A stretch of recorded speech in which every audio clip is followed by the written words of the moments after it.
بسم اللہ الرحمن الرحیم. اہلا وسہلا. اقرا معہد الحافظات پشاور شارع میسر جماعت عالیہ اول. مضمون ریاض الصالحین، سبق نمبر 12.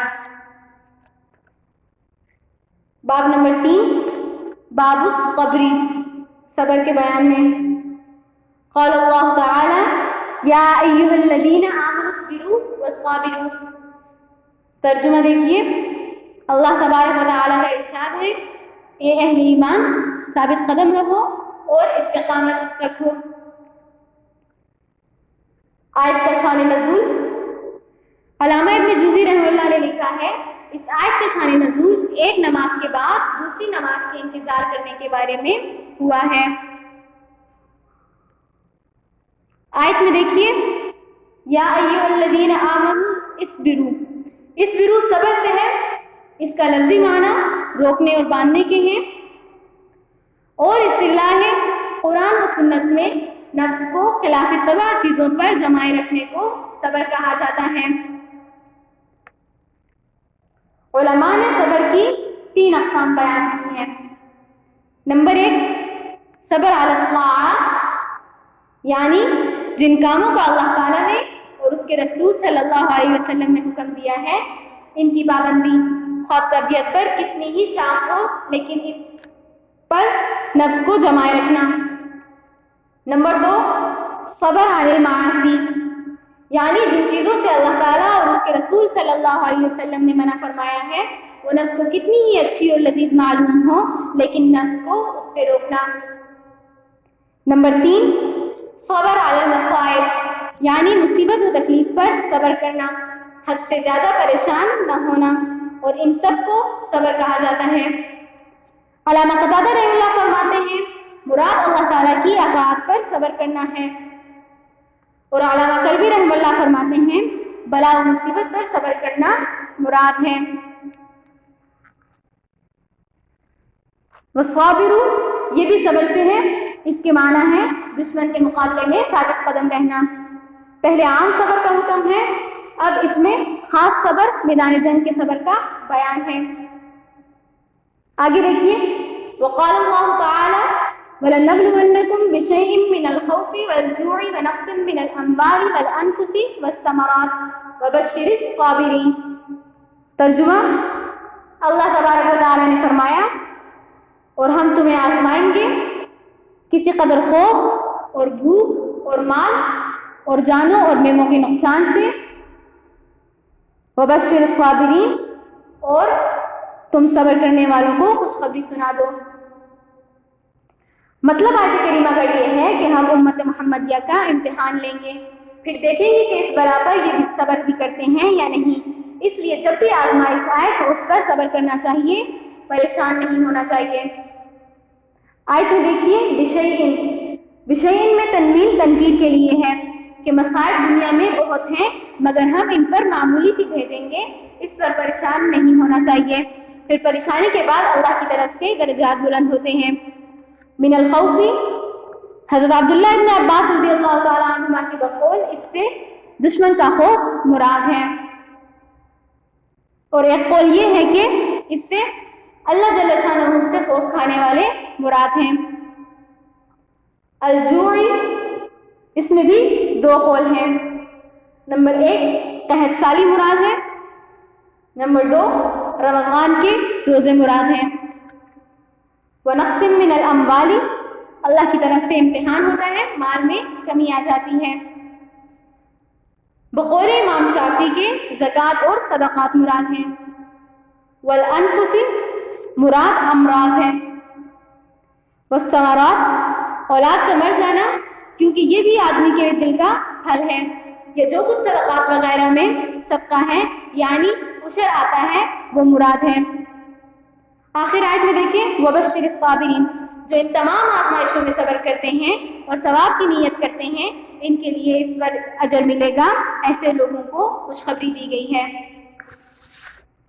آگے دیکھیے، وقال تعالی انما یوفی الصابرون اجرهم بغیر حساب، اور فرمایا جو صبر کرنے والے ہیں ان کو بے شمار ثواب ملے گا. بغیر حساب کا مطلب یہ ہے کہ صبر کرنے والوں کا اجر و ثواب کسی مقرر اندازے اور پیمانے سے نہیں بلکہ بے اندازہ و بے حساب دیا جائے گا. جیسا کہ ایک روایت میں آتا ہے، حضرت قتادہ رحمہ اللہ کہتے ہیں کہ حضرت انس رضی اللہ تعالیٰ عنہ نے فرمایا کہ نبی کریم صلی اللہ علیہ وسلم نے ارشاد فرمایا تھا کہ قیامت کے دن میزان عدل قائم کی جائے گی، اہل صدقہ آئیں گے تو ان کو تول کر اجر ثواب دے دیا جائے گا. اسی طرح باقی عبادات، نماز، حج وغیرہ عبادات والوں کو ان کی عبادات تول کر حساب سے اس کا پورا اجر دے دیا جائے گا. پھر جب بلا اور مصیبت میں صبر کرنے والے آئیں گے تو ان کے لیے کوئی وزن نہیں ہوگا، بغیر حساب و اندازہ کے ان کی طرف اجر و ثواب بڑھا دیا جائے گا، کیونکہ اللہ تعالیٰ نے فرمایا ہے انما یوفی الصابرون اجرہم بغیر حساب. یہاں تک کہ وہ لوگ جن کی دنیا میں عافیت میں زندگی گزری ہے وہ تمنا کرنے لگیں گے کہ کاش دنیا میں ان کے بدن کینچیوں کے ذریعے کاٹے گئے ہوتے تو ہمیں بھی صبر کا ایسا ہی صلہ ملتا. امام مالک رحمہ اللہ نے فرمایا الصابرون سے مراد وہ لوگ ہیں جو دنیا کی مصائب اور رنج و غم پر صبر کرتے ہیں. بعض دوسرے مفسرین نے فرمایا صابرین سے مراد وہ لوگ ہیں جو معاصی سے اپنے نفس کو روکیں. علامہ قرطبی رحمہ اللہ نے اسی دوسرے معنی کی تائید کی ہے.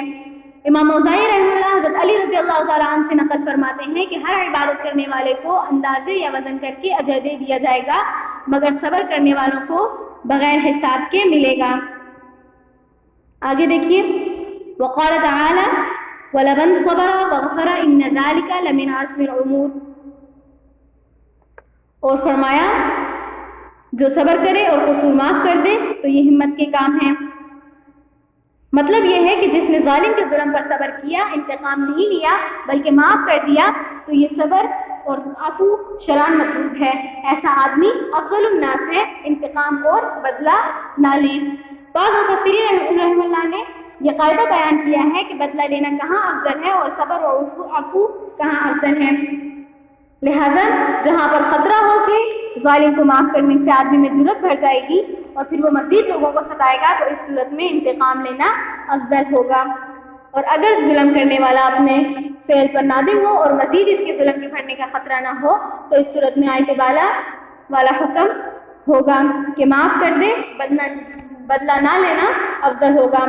علامہ ابن کثیر رحمہ اللہ نے یہاں پر حضرت ابو بکر صدیق رضی اللہ تعالیٰ عنہ کا واقعہ نقل کیا ہے کہ ایک مرتبہ نبی کریم صلی اللہ علیہ وسلم کے سامنے ابو بکر رضی اللہ تعالیٰ عنہ کو ایک آدمی برا بھلا اور گالیاں دے رہا تھا.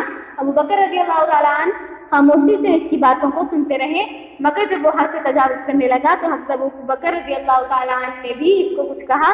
یہ سننا تھا کہ نبی کریم صلی اللہ علیہ وسلم وہاں سے تشریف لے گئے.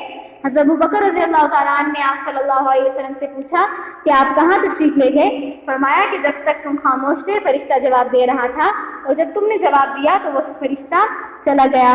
اے ابو بکر، کسی پر کوئی ظلم کرے وہ اس کو معاف کر دے تو اللہ جل شانہ اس کی عزت بھی بڑھاتے ہیں اور اس کی مدد بھی فرماتے ہیں. آگے دیکھیے وقال تعالی استعینوا بالصبر والصلاۃ ان اللہ مع الصابرین. اللہ تبارک و تعالی نے فرمایا صبر اور نماز سے مدد لیا کرو، بے شک اللہ تعالی صبر کرنے والوں کے ساتھ ہے. اس آیت کریمہ میں مسلمانوں کو خطاب فرما کر کہا جا رہا ہے کہ ہر قسم کے حوائج، مصائب اور تکالیف کو دور کرنے کا نسخہ دو چیزوں میں ہے. نمبر 1 صبر، نمبر 2 صلاۃ. قرآن و حدیث کی اصطلاح میں صبر کے 3 شعبے ہیں. نمبر 1 اپنے نفس کو حرام اور ناجائز چیزوں سے روکنا. نمبر 2 طاعات و عبادات کی پابندی پر مجبور کرنا. نمبر 3 مصائب و آفات پر صبر کرنا. تو اب مطلب یہ ہوا کہ جو بھی مصائب و آفات آئیں اس کو اللہ تعالیٰ کی طرف سے سمجھنا اور ثواب کی امید رکھنا اور کوئی غلط کرنا منہ سے نہ نکالنا. ایک روایت میں آتا ہے کہ قیامت میں آواز دی جائے گی کہ صابرین کہاں ہیں؟ تو یہ تینوں قسم کے صبر کرنے والے کھڑے ہو جائیں گے اور ان کو جنت میں بغیر حساب کتاب کے داخل کر دیا جائے گا. اور آیت انما یوفی الصابرون اجرہم بغیر حساب میں بھی اس کی طرف اشارہ ہے. الصلاۃ تمام پریشانیوں سے نجات دلانے والی دوسری چیز نماز ہے. اسی وجہ سے آپ صلی اللہ علیہ وسلم کے بارے میں بھی آتا ہے اذا حضبہ امر فزع إلى الصلاة، یعنی رسول اللہ صلی اللہ علیہ وسلم کو جب کوئی ضرورت پیش آتی تو نماز کی طرف فوراً رجوع فرماتے۔ اسی طرح دوسرے انبیاء علیہ السلام اور صحابہ کرام رضی اللہ تعالیٰ عنہم اور اسلاف کے حالات میں بھی یہی بات کثرت سے ملتی ہے کہ جب بھی ان کو کوئی پریشانی لاحق ہوتی تو وہ نماز کی طرف متوجہ ہوتے۔ آگے دیکھیے، وقال تعالیٰ وَلَنَبْلُوَنَّكُمْ حَتَّى نَعْلَمَ الْمُجَاهِدِينَ مِنْكُمْ وَالصَّابِرِينَ، اور فرمایا اور ہم تم لوگوں کو آزمائیں گے تاکہ تم میں جو لڑائی کرنے والے اور ثابت قدم رہنے والے ہیں ان کو معلوم کر لیں۔ مطلب آیت کریمہ کا یہ ہے کہ اللہ جل شانہ لوگوں کا امتحان لیتے ہیں تاکہ معلوم ہو جائے کہ ان میں سے کون سچے ہیں اور کون جھوٹے ہیں۔ نیز والآیات فی الامر بالصبر وبیان فضلہ کثیرۃ ومعروفۃ، یعنی صبر اور اس کی فضیلت کے متعلق کثرت کے ساتھ آیات موجود ہیں۔ اب یہاں سوال پیدا ہوتا ہے کہ اللہ کے علم میں تو ازل سے ہے کہ کون سچا ہے اور کون جھوٹا ہے، تو اب امتحان لینے کا کیا فائدہ؟ جواب، مفسرین کرام نے اس کا جواب یہ دیا ہے کہ مراد یہاں یہ ہے کہ اللہ تعالیٰ لوگوں پر ظاہر کر دیں کہ کون سچا ہے اور کون جھوٹا ہے، تاکہ لوگوں کو بھی معلوم ہو جائے کہ ان میں سے کون سچا ہے اور کون جھوٹا۔ دوسرا جواب یہ دیا جاتا ہے کہ نعلم سے مراد ظہور و وقوع ہے، یعنی جو چیز اللہ تعالیٰ کے علم میں پہلے سے تھی اب اس کا وقوع و ظہور ہو کر علم کے مطابق ہو جائے۔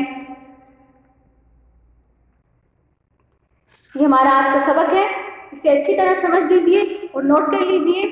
جزاکم اللہ خیر، وآخر دعوانا ان الحمد للہ رب العالمین۔ السلام علیکم ورحمۃ اللہ وبرکاتہ۔